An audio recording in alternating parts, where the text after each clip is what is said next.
ઉજ્જૈનમાં આવેલા બડનગરમાં 3 વર્ષનું માસૂમ બાળક બોરવેલમાં ખાબક્યો. બચાવ કામગીરી પૂરજોશમાં શરૂ. મધ્યપ્રદેશના ઉજ્જૈન જિલ્લાના બડનગર તાલુકામાં આજે બપોરના સમયે હૃદય કંપાવી દે તેવી ઘટના ઘટી હતી, જેમાં 3 વર્ષના એક બાળક રમતા રમતા ખેતરમાં આવેલા ખુલ્લા બોરવેલમાં પડી ગયો હતો.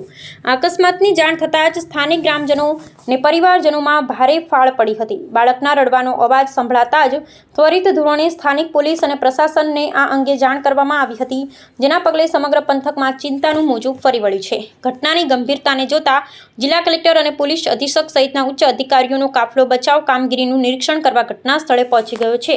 આપત્તિ વ્યવસ્થાપન દળની ટુકડીઓ દ્વારા અત્યાધુનિક સાધનોની મદદથી સમાંતર ખાડો ખોદવાની પ્રક્રિયા શરૂ કરવામાં આવી છે. આ સાથે જ બોરવેલની અંદર પાઇપ દ્વારા ઓક્સિજન પહોંચાડવાની વ્યવસ્થા કરવામાં આવી છે, જેમાં માસૂમ બાળકને શ્વાસ લેવામાં કોઈ તકલીફ ન પડે. તબીબોની એક ખાસ ટુકડી પણ એમ્બ્યુલન્સ સાથે સતર્ક રાખવામાં આવી છે.